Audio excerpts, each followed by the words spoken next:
All right, so you've brought us, well, quite the figure to unpack this time. Nelson Mandela. Absolutely. Everyone knows the name, but Right. his journey from, rural upbringing to anti-apartheid revolutionary to eventually president, that's a story I think worth really digging into. It really is, yeah. And you've given us some fascinating excerpts to work with here, focusing on, specific moments in his life that reveal, I think, really how his experiences shaped him as a leader.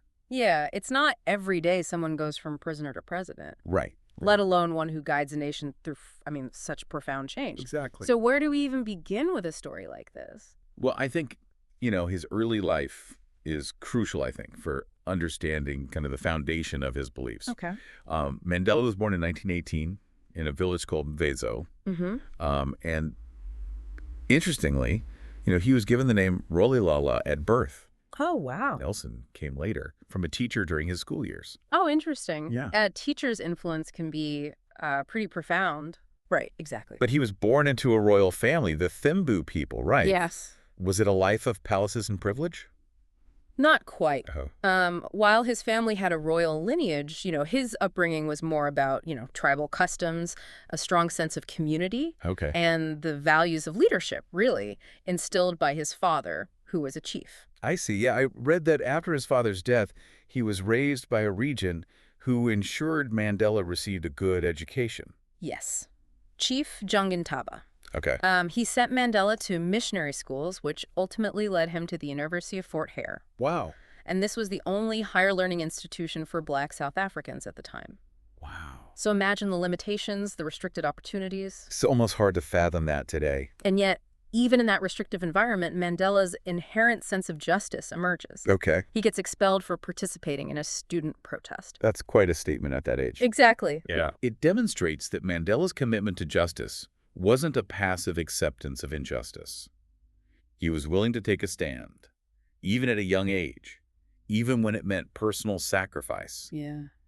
His expulsion foreshadows his lifelong dedication to fighting for what he believed in. Wow, he clearly wasn't afraid of rocking the boat even then. No. So how does this, principled young man from a rural village end up in the heart of the fight against apartheid? Yeah, that's a great question. Yeah. His move to Johannesburg in 1941 was a turning point. Okay. So imagine arriving in Johannesburg and being immediately confronted by the brutal reality of apartheid under the National Party. Yeah. This wasn't just segregation. It was a system designed to oppress and disenfranchise Black South Africans at every turn. And he's working as a clerk, studying law, after already being expelled from university. Once talk about determination. Right, exactly. And then he joins the ANC. Right, the African National Congress. Okay. This is where his dedication to activism takes center stage. He wasn't content with being just a member. He quickly rose within the ranks, co-founding the ANC Youth League in 1944 with other passionate young activists like Oliver Tambo and Walter Sisulu.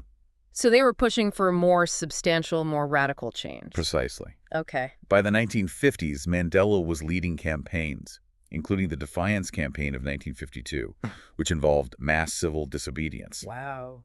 It took immense courage to openly defy unjust laws. And this was during a time when the ANC still believed in nonviolent resistance, correct? Yeah. Taking inspiration from figures like Gandhi? Yes, at that point, the ANC believed in challenging unjust laws through peaceful protests, hoping to force the government to acknowledge their demands. Right. However, as you know, that approach would soon be challenged in the most horrific way. The Sharpeville Massacre of 1960? Yes. 69 unarmed protesters gunned down by the police. It's unbelievable. A turning point, to say the least. The devastating turning point in South African history, and it shattered any remaining illusion that peaceful protest alone could dismantle the entrenched system of apartheid. Yeah. This event forced Mandela and the ANC to confront an agonizing question. What do you do when peaceful resistance is met with such horrific violence? Yeah, the Sharpeville Massacre, it really does cast a long shadow, even as we talk about it today. Absolutely. It makes the decision to form Kanto Wisizwe, the ANC's armed wing, even more, understandable. Yeah.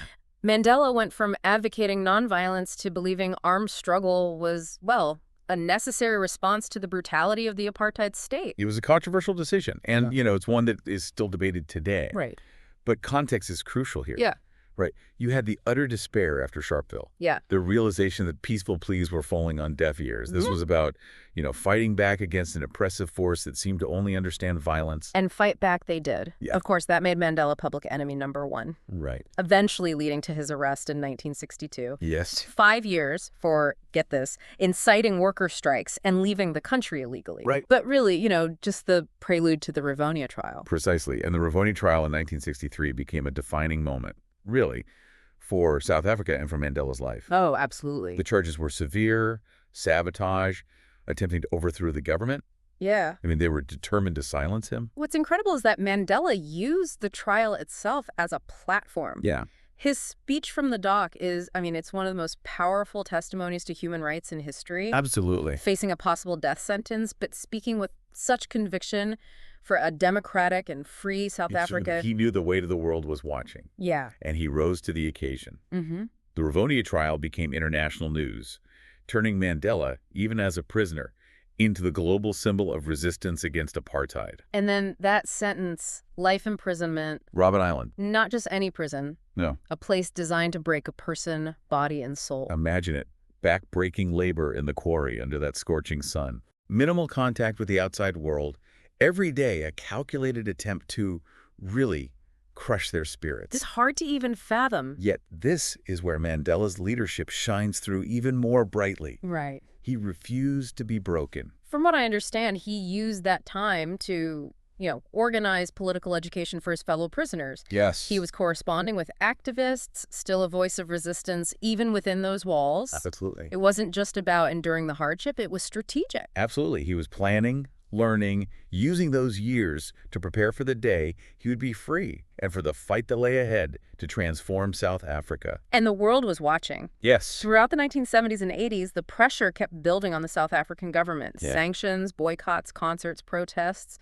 It became a global movement demanding Mandela's release and the end of apartheid. It became impossible to ignore. And then, in 1990, after 27 years, Mandela walked free. Those images are still so powerful. Weren't they? Mandela hand in hand with Winnie, emerging from Victor Verster prison, the roar of the crowd. Incredible. It wasn't just a victory for one man, but for everyone who'd fought for this moment. A true testament to the power of collective action and unwavering belief in a cause. But what Mandela did next, Yeah. that's what truly sets him apart. Instead of anger, instead of demanding retribution, he chooses what? Forgiveness. Reconciliation. Yeah. He understood that a peaceful transition to a democratic South Africa meant working with, not against, his former oppressors.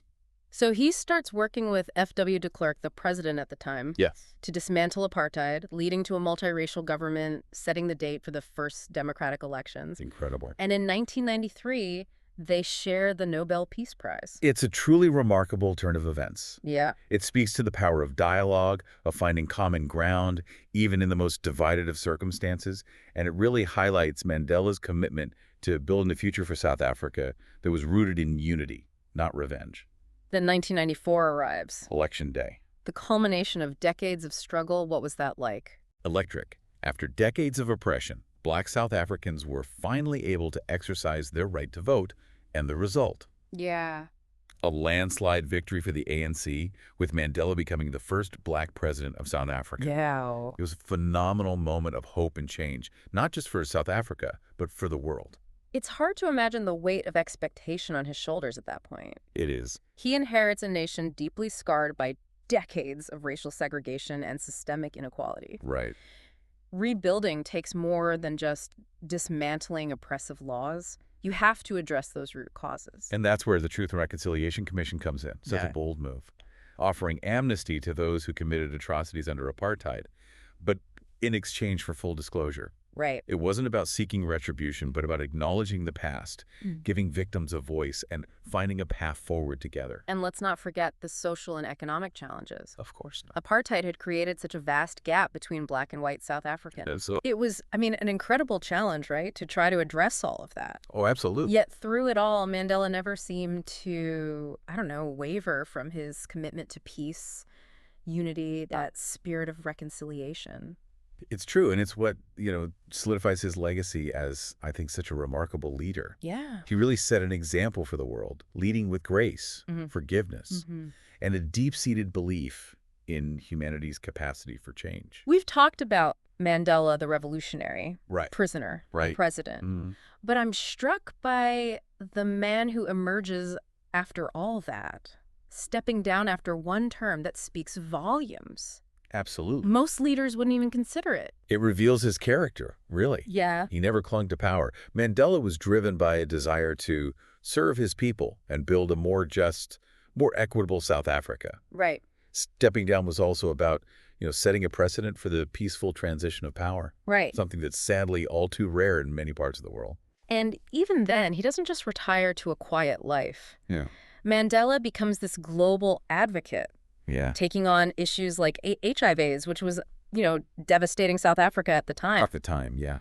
It's hard to fathom that level of dedication, even in his later years. It's extraordinary. He understood his work wasn't finished. Yeah. He used his platform, that moral authority earned through decades of struggle, Right. to really shine a light on injustice wherever he saw it. And he always did so with such incredible grace and compassion. Yeah. It wasn't just a political strategy. You really get the sense that Mandela believed in the power of forgiveness, Oh, absolutely. of reconciliation as a way of living, as a way of being in the world. Absolutely. His life is a testament to that belief. It really is. Think about what he endured. Yeah. The hardships, the imprisonment. Yeah. He could have emerged filled with bitterness, Right. but instead, he chose empathy, Hmm. a capacity for forgiveness that still inspires people today. It's an incredible legacy. And it makes me think about, that question we always like to leave our listeners with.